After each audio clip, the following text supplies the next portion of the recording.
Apolinio y Dionisíaco, Giorgio Colli. Amigos míos, también debemos superar a los griegos. Nietzsche, La Gaia Ciencia. Primera parte. La filología ya no está muerta. 1. El filólogo. Todos los hombres viven. La vida es el modo de ser de los hombres, que se desarrolla en el tiempo. Sin embargo, son pocos los hombres que se han preguntado seriamente qué es esta vida y de qué modo debe vivirse. Tal vez muchos han pasado a la historia sin habérselo planteado. Todos los que pertenecieron a familias de grandes pintores o de grandes matemáticos, y que conquistaron la celebridad en el mismo campo que sus antepasados, todos los hijos de los padres. Y no solo ellos, sino muchos filósofos que por la misma necesidad derivada de su profesión de filósofo, forzosamente hubieran debido preguntárselo, no lo hicieron seriamente. Porque lo importante no es el acto consciente en sí de plantearse esta pregunta, que todo hombre puede alcanzar gracias al innato poder de reflexión que le corresponde. No se trata de un problema que subsiste en el campo de la pura razón, en contradicción consigo mismo desde un principio, por estar separado de la inconsciencia de la vida de todos los hombres. Una pregunta semejante no es un momento abstracto, sino que nace de la vida inmediata, es una manifestación directa de ella, es ya la prueba de una particularísima configuración de la vida en algunos hombres. De lo que se puede extraer una interesante reflexión doble. En primer lugar, que lo importante es siempre la vida en su inmediatez, y que no hay que precipitarse a establecer, como hacen muchos filósofos, antítesis capitales entre conciencia e inconsciencia, a no ser que se trate de racionalidad pura, procedente de una vía completamente diferente de la vida. Y que el acto consciente de plantearse esa pregunta ya es un modo inmediato de vivir. Y en segundo lugar, que la vida ya desde ahora se muestra en su naturaleza diversa por excelencia, en actitud opuesta según los modos de los hombres excepcionales y de los comunes. Y esta diversidad se descubre justamente a través de su modo de manifestarse en un acto concreto de conciencia. Así pues, apenas se plantea seriamente la cuestión ¿qué es la vida?, algo de su ser ya se revela. Pero volvamos de nuevo, para aclararlo mejor, a aquel doble impulso inicial del que habíamos partido. Por un lado, este no es otra cosa que anhelo de conocer la vida, pero no a través de un conjunto de representaciones abstractas, como serían, por ejemplo, el conjunto de reglas sistemáticas que constituyen una ciencia jurídica, sino antes bien sintiendo la próxima, como un objeto que no es tal, al no ser diferente de nosotros mismos cognoscentes, que pasa a través de su infinita multiplicidad y se mantiene siempre a sí mismo en su propia limitación de impulso, que quiere conocer para vivir de una cierta manera. Aquí se recupera el segundo aspecto de la cuestión, ¿cómo vivir?, que en el fondo forma una sola cosa con el primero. De hecho, en el complejo momento espiritual que se está examinando, y solamente en este, se da una fusión perfecta del aspecto metafísico gnoseológico y del aspecto moral. Se trata de un impulso de la voluntad, moral por tanto, en busca de un bien en la vida suprema, y cognoscitivo, en busca de un conocimiento concreto y esencial de alegría y dolor, en la conciencia inmediata de un problema de la existencia. Ahora comienza a determinarse mejor, espero, la interioridad alcanzada habitualmente por algunos hombres de excepción en su juventud. Pero sigamos adelante. El problema que ellos se plantean, la naturaleza de la vida y el modo propio de comportarse en ella, es absoluto desde su inicio. Conlleva un modo de resolverse que no puede dejar de ser radical.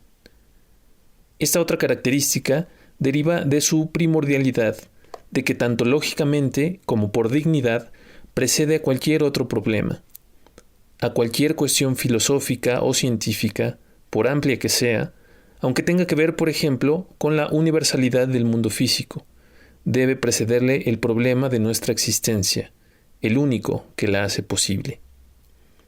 Y esto, entiéndase bien, no tanto en el sentido del idealismo moderno, que hace que todo dependa del sujeto, como una representación suya, sino más bien según el espíritu de todas aquellas filosofías más profundas, como la griega o la hindú. Los hombres que afronten un problema tal serán así los primeros hombres, por encima de cualquier otra forma de conocimiento o de acción. Están en posesión de un impulso del que los demás carecen, para atravesar con su voluntad el mar infinito de la vida y escoger en ella el modo más elevado de existencia.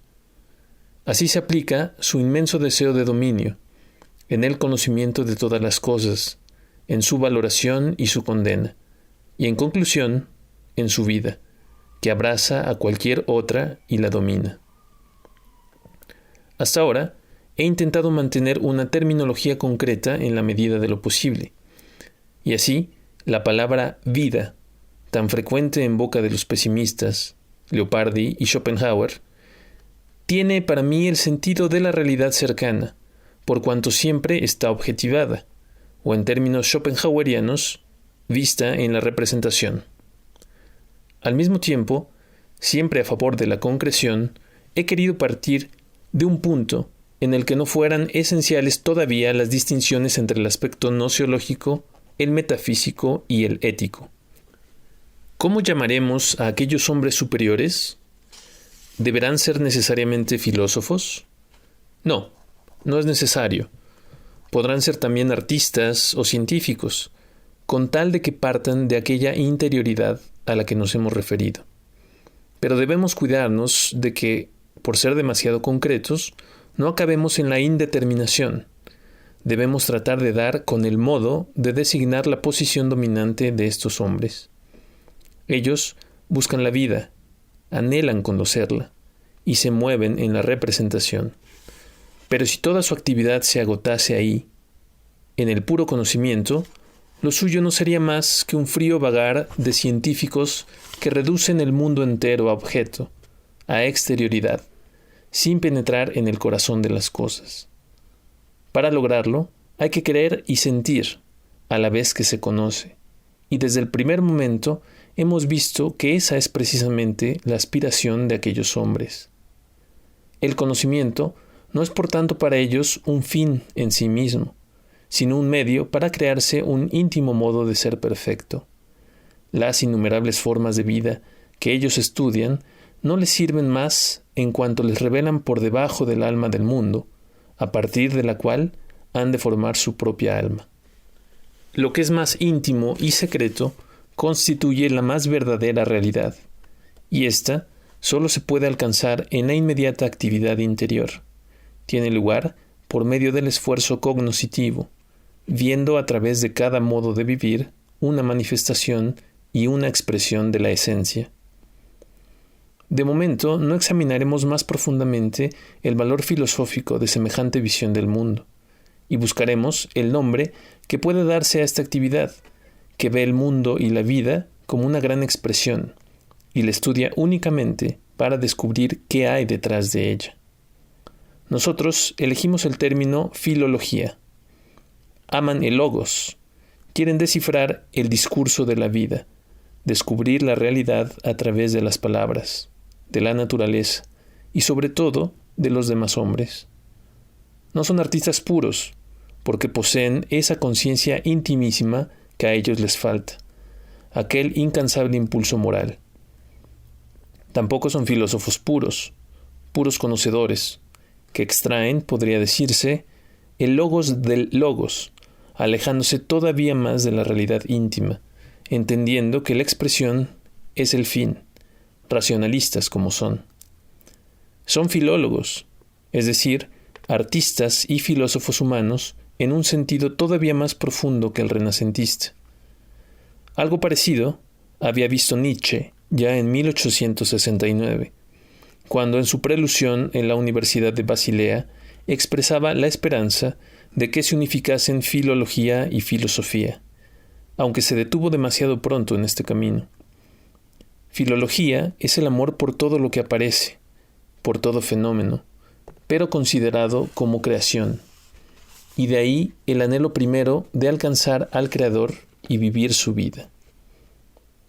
Cada expresión, cada forma de vida, es la de un alma creadora individualísima. La individualidad es, por lo tanto, lo que más le importa al filólogo, es lo real por excelencia. No solo eso, sino que la individualidad suprema será el objeto constante de su investigación, por el carácter absoluto y moral que posee, como ya se ha mencionado.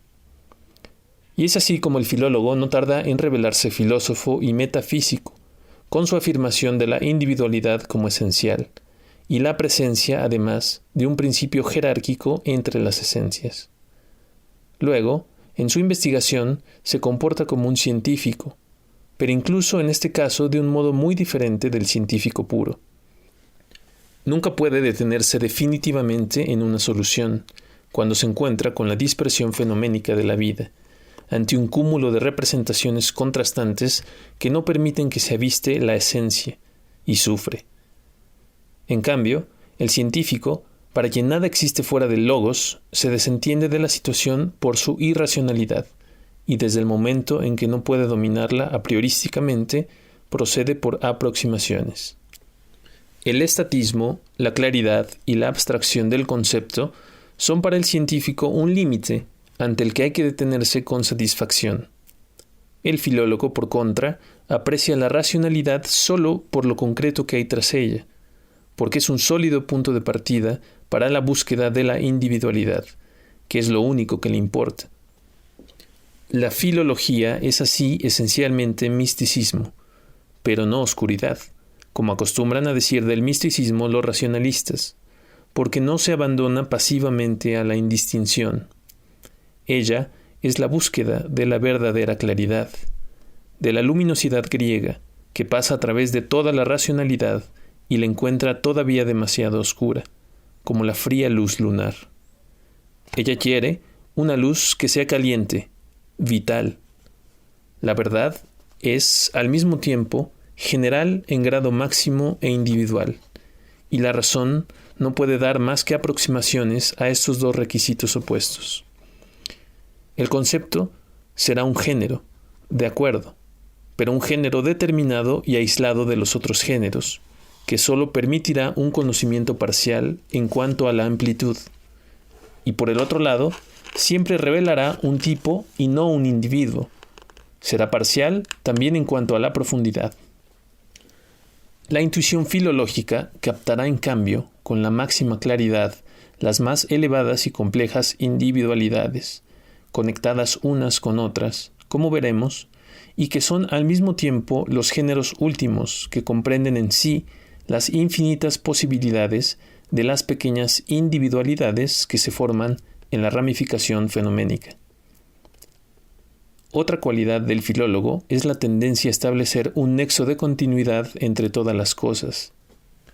Para hacerse una idea de este sentido de la continuidad, piénsese en aquello que los místicos llaman coincidentia oppositorum, o más simplemente tráigase a la mente una experiencia interior que los hombres comunes también alcanzan alguna vez, el hecho de que, cuando se tiene el alma embargada por la felicidad, se interpreta y siente como algo bueno y eternamente justificado lo que durante el resto de la vida se juzga como un mal irremediable.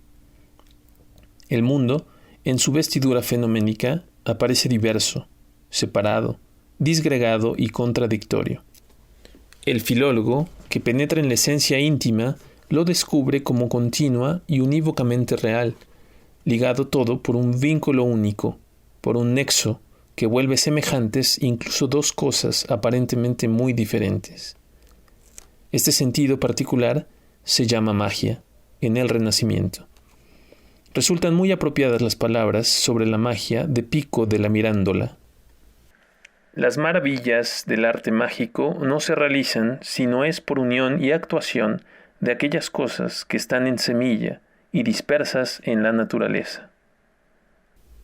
El filólogo es así un panteísta, pero no en sentido monista, porque hemos visto que para él las individualidades son algo esencial. Él trata de establecer la unidad en el todo sin poder lograrlo nunca, chocando con la irremediable diversidad de los individuos. Esta aspiración no puede llamarse sino amor, deseo de alcanzar la intimidad más profunda y más continua, la de mayor valor, deseo de unión indisoluble con toda individualidad.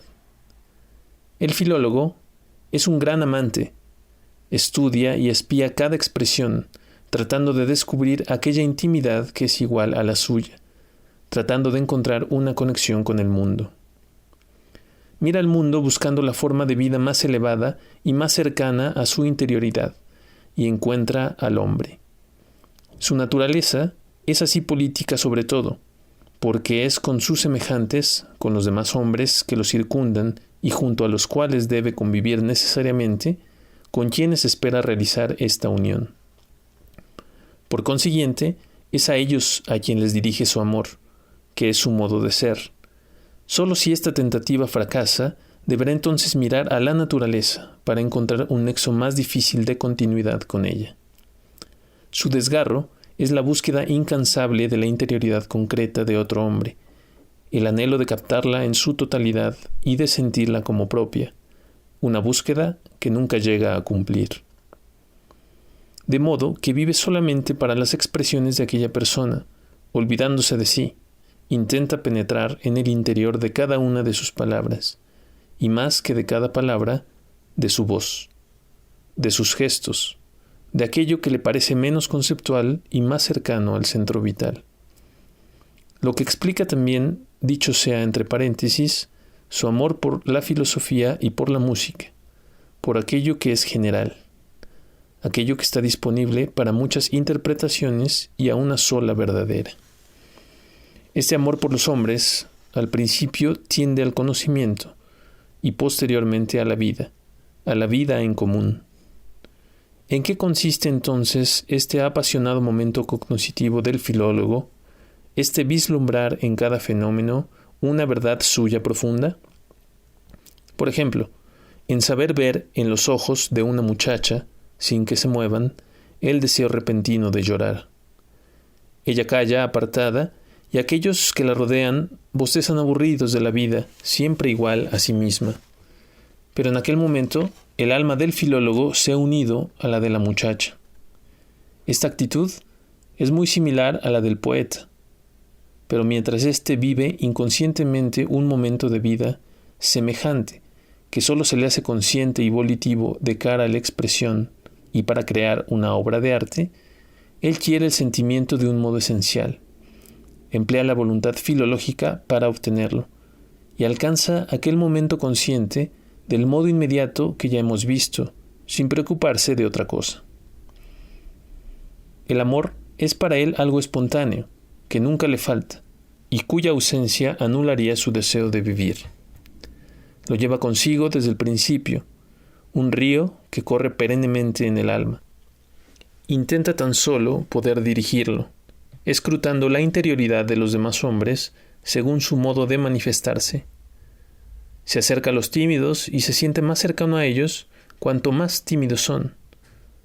Como él, ellos tienen un modo de sentir diferente del común, un modo solitario, porque a veces preferirían morir antes que manifestar un sentimiento difícil, por temor a ser malentendidos.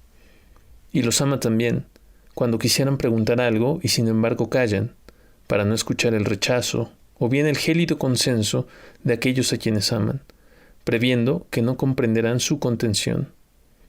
También la traen aquellos que se ruborizan excesivamente, cuando enrojecen por los demás, sufriendo por su humillación, y se mantienen orgullosos de su rubor, porque así les descubre que son capaces de un gran amor. Observa a los niños mientras caminan, sabe ver, a través del modo en que mueven sus pasos todavía inciertos, la individualidad latente, tal como se desarrolla muchos años más tarde, y eso es también gracias al amor. Y está frente al amigo que sufre y sabe apropiarse de su dolor, contemplando largamente su pecho que se eleva y desciende, lento y cansado.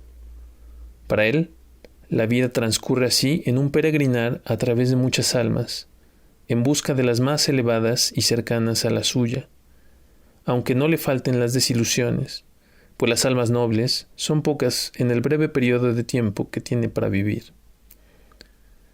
Es con los grandes del pasado con quienes tendrá entonces que ponerse en contacto. Se acerca al mundo de la cultura por necesidad, para satisfacer el apetito de amistades insatisfecho en la vida cotidiana. En esto se diferencia particularmente el filólogo moderno del griego, y se trata de una diferencia ineluctable. El primero está casi obligado a vivir fuera de su tiempo, falto de una educación colectiva que lo impulse hacia la amistad, y pudiendo acercarse fácilmente, desde su posición solitaria, a aquel inmenso mundo de la cultura situado a sus espaldas.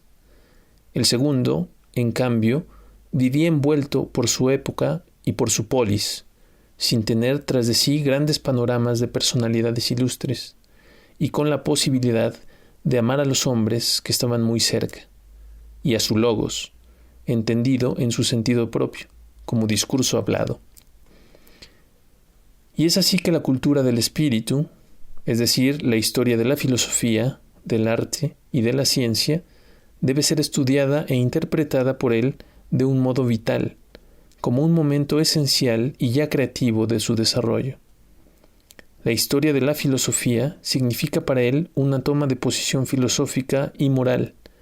También en esto, el verdadero precursor de la filología es Pico della Mirandola. Aunque no han sido muchos los que le han entendido, el objetivo al que tendía su laboriosa e ingente tentativa de conciliar el aristotelismo y el platonismo no representaba para él un compromiso erudito, sino que quería extraer el núcleo eterno de ambos sistemas, en cuanto constituía la expresión más alta del espíritu humano. Consistía en ello su aportación creativa, que no sobrevivió, debilitado por las noches insomnes pasadas sobre los manuscritos, intentando demostrar lo que ya había alcanzado como una certeza del alma.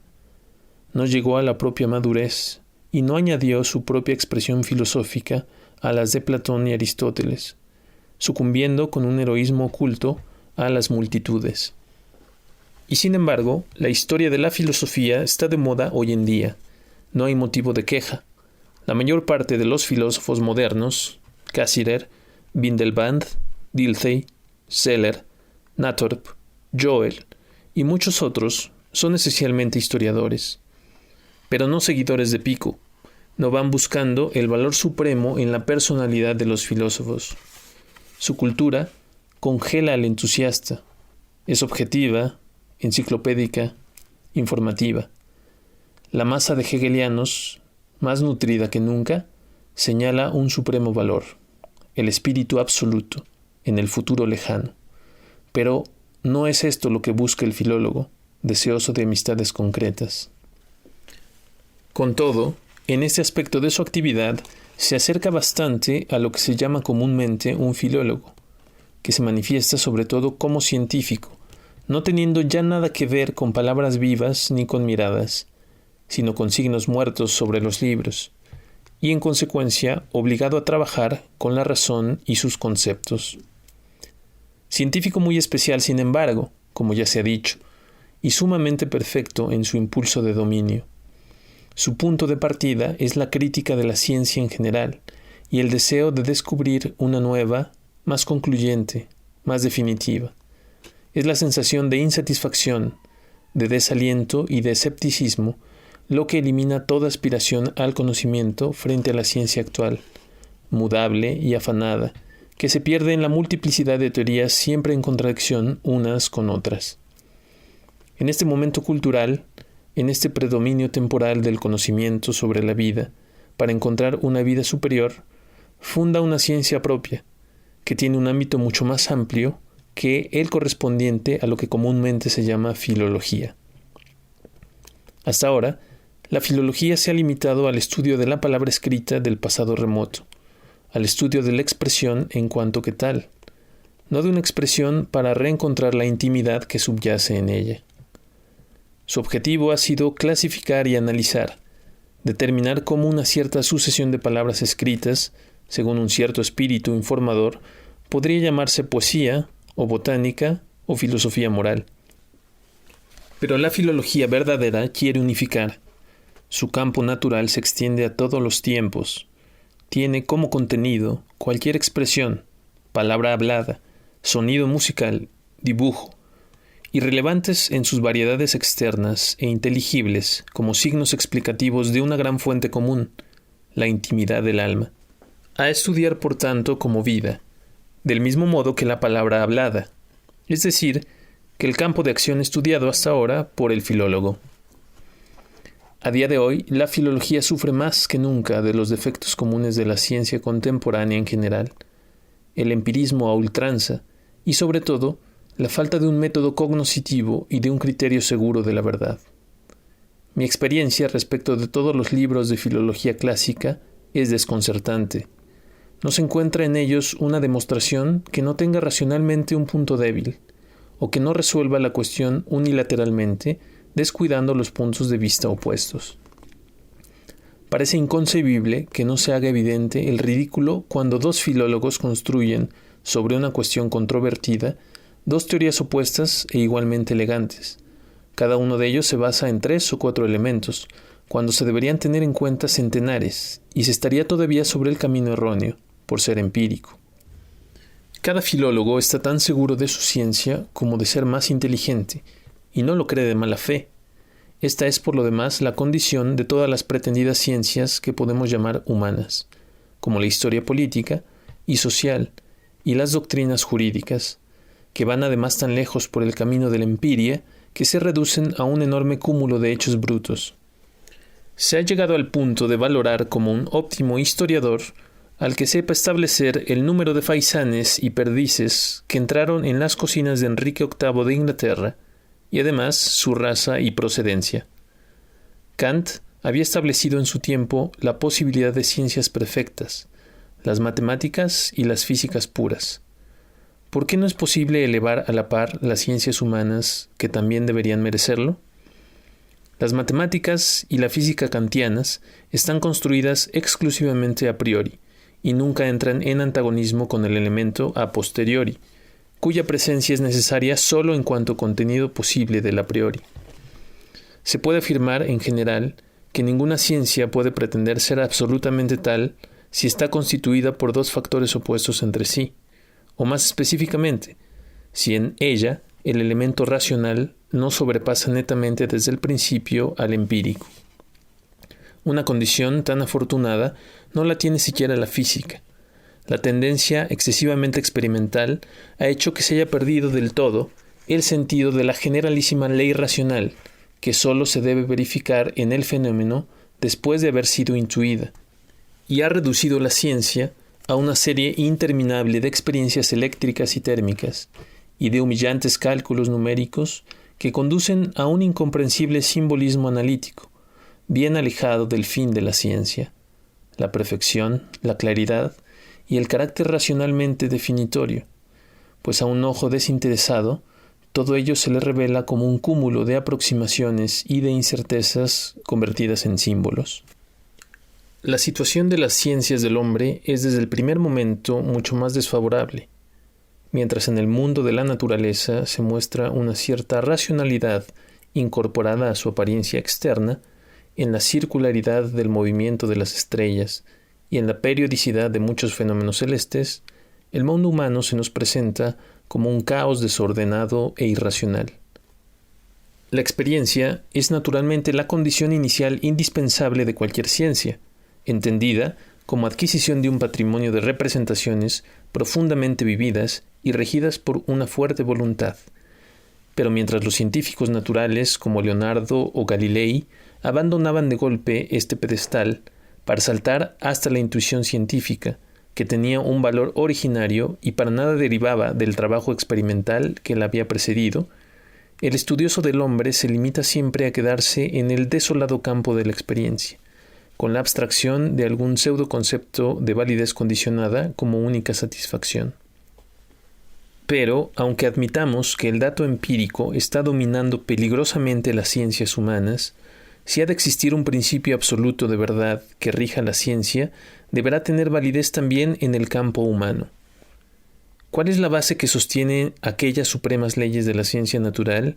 en que se funda la validez incondicional de las intuiciones de Leonardo, Kepler o Galilei?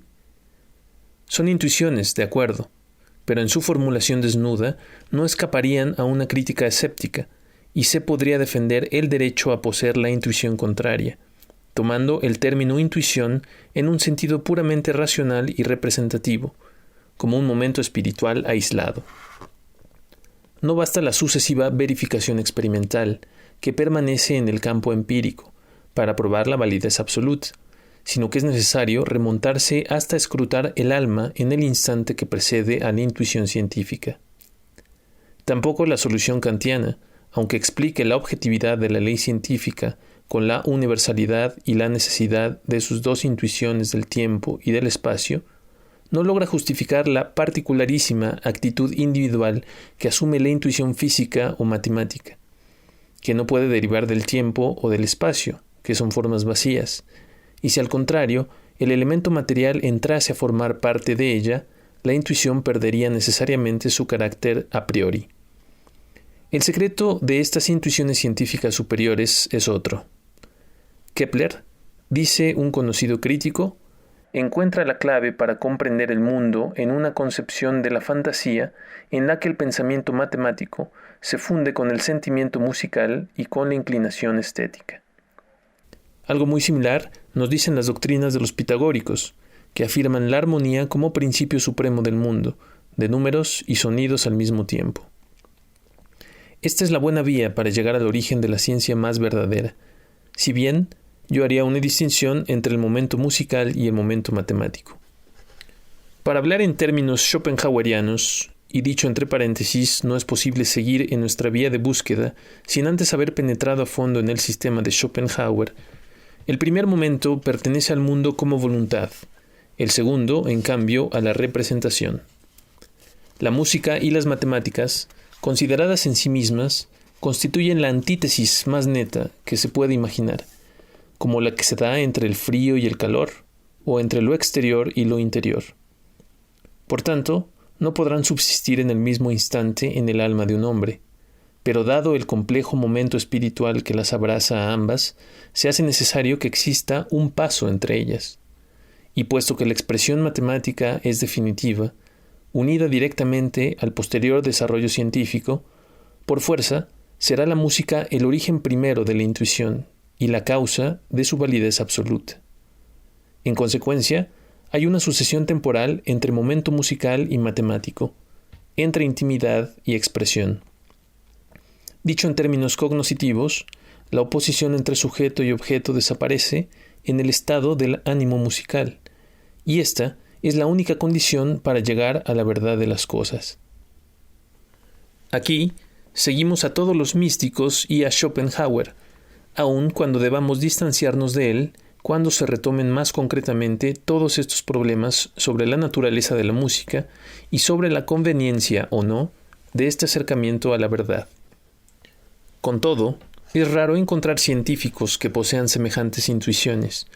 Más allá de los grandes de los siglos XVI y XVII, podemos recordar a Goethe con su Farbenlehre. Él no va construyendo lentamente una teoría para presentarla como resultado. Podría decirse que todo nace de la intuición de la luz, sin más. Justo al inicio de su obra, afirma que el ojo está constituido por la luz y da la definición del color. ¿Cómo es posible que el estado musical originario, el único que posee la verdad absoluta, se transmute en intuición auténtica de la luz? ¿Cómo debe entenderse en general la relación entre intimidad y expresión, y no solamente en lo referente a la ciencia, sino también al arte y a la filosofía? Unificadas todas bajo este amplísimo punto de vista, es un fenómeno que tiene algo de milagroso, y que merecerá que nos detengamos en él de un modo especial más adelante. Como confirmación de nuestra interpretación de la esencia musical de la ciencia, tenemos la afirmación relativamente común entre los místicos, en hombres por tanto genuinamente musicales, en el sentido afirmado antes, de la presencia de la luz en el ojo. El punto de partida de la Farbenlehre no es en absoluto exclusivamente goetheano. Lo mismo se encuentra afirmado por Empédocles, quien sin duda podía sentir científicamente esta doctrina, lo que no significa que Goethe fuera consciente de lo que tenía como predecesor. Aquí tenemos al filólogo que busca ya los fundamentos de una ciencia perfecta, que le permita conocer de cerca a los grandes del pasado, hacer sus primeras amistades. Siguiendo su ejemplo, construirá su ciencia, la filología, no abstrayendo conceptos hipotéticos de un montón de noticias muertas, sino confiando en su ánimo musical, que no le faltará jamás, pues en el fondo forma una sola cosa con aquel amor que era su vida, según hemos visto. Cuando él entienda de un modo determinado a un filósofo, por ejemplo, estará seguro de tener en cierto modo la verdad, si no la ha alcanzado fríamente y ha seguido una intuición sentida. Pero ¿cómo se orientará en aquel vasto mundo de grandeza? En su encuentro con Kepler, lo oye alabar a Platón y a su teoría de la reminiscencia, y descubre después que su idea de la armonía pertenecía ya a los pitagóricos. Estudiando la Farbenlehre, ve que Goethe recurre al antiguo principio de la filosofía presocrática, según el cual lo similar es conocido por lo similar, y advierte bien pronto que también Empédocles había proclamado la existencia de un fuego primordial en el ojo. Los filósofos griegos se le aparecen al filólogo como los primeros modelos de su manera de pensar y de vivir, los más solitarios y austeros, los que con pocas palabras dijeron las cosas más grandes. Si de la ciencia se dirige después a la filosofía, es decir, si pasa del problema del método a su campo más propio, la búsqueda de la verdad, deberá remontarse de nuevo hasta los griegos. En la historia del pensamiento occidental, los jonios son los primeros en plantear el problema filosófico de un modo eterno. Son los primeros grandes pesimistas, pero no en sentido religioso, porque no condenan la vida en general, sino la del hombre mediocre. El único resultado seguro de la filosofía, que se puede expresar de 1000 modos, se reduce en el fondo a un bios, el descubrimiento de algo más verdadero y profundo que lo que vemos, una visión del mundo como una gran expresión, y la búsqueda a través de toda vida de la esencia que está detrás. Todo lo que se puede decir al respecto ya ha sido dicho por los filósofos griegos.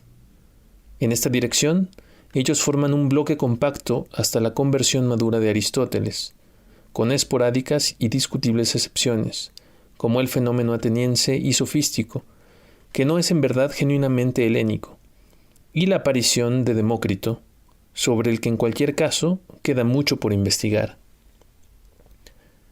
Esta posición espiritual está en lucha con el cristianismo, con su dogmatismo y las teorías que de él derivan, como la del libre arbitrio, e igualmente con la ciencia del puro fenómeno, el materialismo y también el racionalismo puro.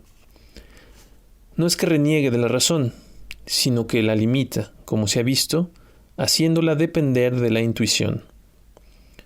Todo el desarrollo de la filosofía moderna, que había alcanzado sus primeros resultados seguros con Kant, gran limitador de la religión, y que había visto florecer en Schopenhauer su más bello y grandioso sistema, se paró de golpe tras ellos. El ídolo de la racionalidad soberana se impuso sobre cualquier concepción más elevada del mundo. Fichte y Hegel y todos los idealistas por un lado, los positivistas y los materialistas por otro, descuidando aquellos resultados, se lanzaron por caminos erróneos desde el principio. Hoy en día, además, la terrible multiplicidad moderna, que se echa en brazos de la experiencia, conduce a filosofías absurdas. La actual Existenzphilosophie, muy de moda no solo en Alemania, sino también en Italia, no es más que un gran conjunto de abstracciones que pretenden llamarse concreciones, un eclecticismo informe de hegelianismo y pseudo-individualismo. Además, se arrastra por el fango a Nietzsche, atribuyéndole vulgaridades que su noble alma jamás habría soñado pensar, aprovechándose de su lenguaje exaltado y entusiasta, que se dirigía a espíritus iniciados y afirmaba frecuentemente por automartirio aquello ante lo que se revelaba su más íntimo ser. A veces, en cambio, casi se siente piedad por el viejo Hegel, viendo los absurdos que sus discípulos tardíos derivan de sus doctrinas. Schopenhauer, que emplea casi una décima parte de sus páginas insultando a Hegel, ciertamente se horrorizaría leyendo estas palabras. Pero el filólogo no se dirige solo por esto a los primeros filósofos griegos, sino también por otro elemento que no encuentra en los modernos, ni siquiera en Kant o en Schopenhauer. Es la actitud política que asumen los pensadores griegos, es decir, la pasión de vivir la propia filosofía. Nos referiremos ampliamente a ella a continuación. Actitud que encuentra una gran correspondencia en el filólogo, que posee un impulso tan fuerte de vivir en comunidad con los hombres. Toda la vida griega desemboca en la filosofía. El pueblo helénico la reconoce como la máxima actividad humana. Es significativa la posición política preponderante que obtienen en sus ciudades muchos de los presocráticos, o la lucha incansable de Platón por realizar su ideal político. El estudio de la grecidad es así lo más adecuado para una extensión de la ciencia filológica. El fenómeno espiritual helénico es el único que ha mantenido una continuidad sustancial entre las varias formas de actividad del hombre. Arte, filosofía y política no son otra cosa sino ergon, y como tales, cabe estudiarlas bajo un único punto de vista. Entre ellas existe agonismo, pero no separación. A lo que tiende el griego es una perfección del bios, y ninguna otra cosa permite explicar su actividad. Toda creación cae bajo este punto de vista unitario, que ya no se comprende en los tiempos actuales. Heráclito criticaba a Homero y a Hesíodo porque hacían afirmaciones que no respondían a la verdad de las cosas, porque vivían, por tanto, imperfectamente. Hoy en día el poeta y el filósofo viven cada uno en la propia esfera, sin poner en confrontación su actividad. En Grecia, el poeta lírico y trágico era también músico. Hipodamo de Mileto era arquitecto, político y filósofo. Empédocles y Platón eran poetas, filósofos y científicos. Hoy, Benedetto Croce ignora el significado de la música, lo que según su punto de vista le autoriza a poner barreras infranqueables entre el arte, la filosofía y la ética. Añádase a lo anterior otro problema filosófico fundamental, como es el de la determinación de lo eterno y lo contingente en el hombre, que no puede resolverse de ningún modo desde el punto de vista histórico, sino es después de haber descubierto lo griego en su esencia. Comparando el mundo griego y el moderno, se encontrarán los verdaderos momentos eternos, comunes a ambos, y se revelará contingente lo que ahora se estima definitivo: el cristianismo como única religión, la libertad del hombre, la existencia del Estado tal y como se entiende ahora, con su carácter de persona, a decir de los juristas, o bien el amor a la mujer como única posibilidad. Nosotros estamos inmersos hasta la médula en la modernidad, y también nuestros estudiosos, cuando hablan del clasicismo, involuntariamente lo hacen con su vestimenta moderna. Es necesario despojarse de ella, del todo, como nadie hasta ahora ha sabido hacer, e iniciar de nuevo la vida, por decirlo así, griegamente, viviendo sentimientos que hasta ahora nadie ha vivido, comprendiendo, por ejemplo, el inmenso valor positivo de la institución de la esclavitud, y no conformándose con condenarla de oídas sin más, por seguir el punto de vista moderno y cristiano. Así también sería necesario sentir de cerca, y es muy difícil hacerlo a través de las noticias muertas que poseemos, el valor de la polis, el modo en que los griegos concebían la amistad, o también intentar acercarse espiritualmente a su música, ya que conocerla con certeza es imposible. Nacería entonces verdaderamente el hombre nuevo, el que ha sabido encerrar en su alma las dos civilizaciones opuestas. La griega y la moderna constituyen los únicos ejemplos de civilizaciones completas, enormes individualidades sociales de las que se originan las flores espirituales. La humanidad todavía tiene en su interior la posibilidad de muchos otros mundos creados por el espíritu, cuando sepa individualizarse en modos sociales diferentes y bien definidos. Son pues los filósofos griegos lo que el filólogo estudia apasionadamente y con veneración, relativizando en la comparación cualquier otro fenómeno espiritual del hombre. Las razones de este exclusivismo ya se han visto en parte y resultarán más efectivas cuando se hable de estos filósofos en particular. Le atraen sin duda otras figuras de filósofos y artistas, pero sigue su decurso y las hace depender a todas de este grandioso grupo de personalidades helénicas. Da forma con ellas a su educación y transcurre su juventud, superando las tristezas y las incertidumbres que le corresponden en los primeros años, a quien ha elegido la grandeza como forma de vida propia, con la visión de su luminoso y sereno marchar majestuoso, seguro del propio porvenir, porque jamás decaerá su amistad con ellos. Educándose de tal manera, casi sin darse cuenta, se convierte en mismo en creador, formándose ante todo una concepción estética propia. De hecho, podemos llamar estética a la ciencia de la expresión en un sentido general, y no sólo de una determinada expresión, como la artística. Justo hacia esto, hemos visto cómo tiende ahora el filólogo en su búsqueda de un valor supremo, y de un modo originalísimo. Esteta, pues, también en un sentido más determinado, en el conocimiento de la belleza como fin del arte, porque el filólogo ha escrito versos y tragedias desde su adolescencia, y aún las escribirá a escondidas toda su vida, avergonzándose ante la filosofía, como hizo Platón ante Sócrates, pero obedeciendo un instinto insuperable. Esta vergüenza de hacer poesía forma parte del secreto de su alma, surgida de un sentimiento de disgusto hacia todo lo que a los ojos del vulgo es llamado arte, y a la vez de la aspiración a una poesía soñadora, que cantara la verdad de más allá de los cielos, y no las miserables pasiones humanas. La experiencia artística, que para los hombres comunes es un divertimiento y un placentero recurso para llenar las horas libres, y que tampoco sale nunca de la esfera hedonística para personas más elevadas, para el filólogo, en cambio, constituye un sufrimiento continuo. Este carácter revela la nobleza de su alma. Mirando un cuadro o leyendo una poesía, el filólogo sufre, porque no son tan sublimes como quisiera, captando fácilmente el signo de la limitación de quien ha sido su autor, y sufre todavía más pensando en la fascinación injusta que aquella obra suscita en los hombres y también, incluso involuntariamente, en él mismo. La belleza artística no está, como dice la chata concepción de Croce, en la adecuación de la expresión al sentimiento.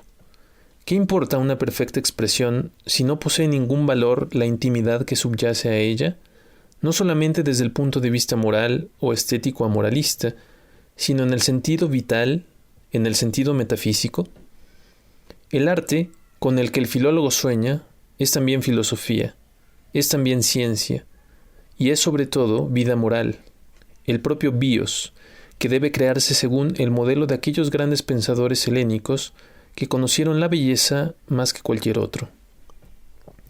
No solo esto, sino que su estética, que al mismo tiempo es moral, se convierte en el origen de su metafísica. Él es el filósofo humanista y místico por excelencia, el que posee en su alma el mundo entero, al igual que sabe comprender estéticamente a los hombres a partir de sus manifestaciones y obras. También sabe mirar metafísicamente al mundo como una gran expresión de esencias escondidas y concretas. Las esencias del mundo son las mismas que las de su alma, y al llegar a la suprema, al término de su viaje filosófico, estará conectada con aquella de la que partió, la que determinó sus primeras intuiciones filológicas sobre los filósofos griegos. Aquella intuición inicial ya contenía en sí un valor esencial, de vida, y él se mueve rectilíneamente para alcanzar el más alto valor de intimidad, intentando de vez en cuando concretar este camino suyo con creaciones y expresiones propias. El estudio de los griegos es la filología juvenil, receptiva, que asume todas las posibles expresiones dadas para llegar a la intimidad más elevada, manifiesta ya desde el principio y que deberá concretarse. Después sobreviene la filología madura, es decir, la filosofía artística superior, que crea por sí misma una expresión adecuada a aquella última interioridad. El objetivo del filólogo es de este modo el reino de las esencias. Ante esta pradera se han detenido hasta ahora los filósofos y los poetas. Kant dijo noúmeno y rápidamente se retiró asustado. Schopenhauer inundó esta refulgente llanura cuatrocentrista bajo su bile oprimente. Goethe no supo hablar de las Mütter. El filólogo vivirá en esta llanura e intentará expresarla mientras tenga vida. Nosotros nos esforzaremos por dar estos primeros pasos en este camino del filólogo y nos dirigiremos sobre todo a captar en su esencia la personalidad de los primeros filósofos griegos. Previamente, se intentará, sin embargo, esbozar las líneas originarias de este sistema estético y metafísico, sin olvidar a las personalidades que fuera del mundo helénico mueven el ánimo del filólogo, e indicando el modo en que éste se acerca a sus obras.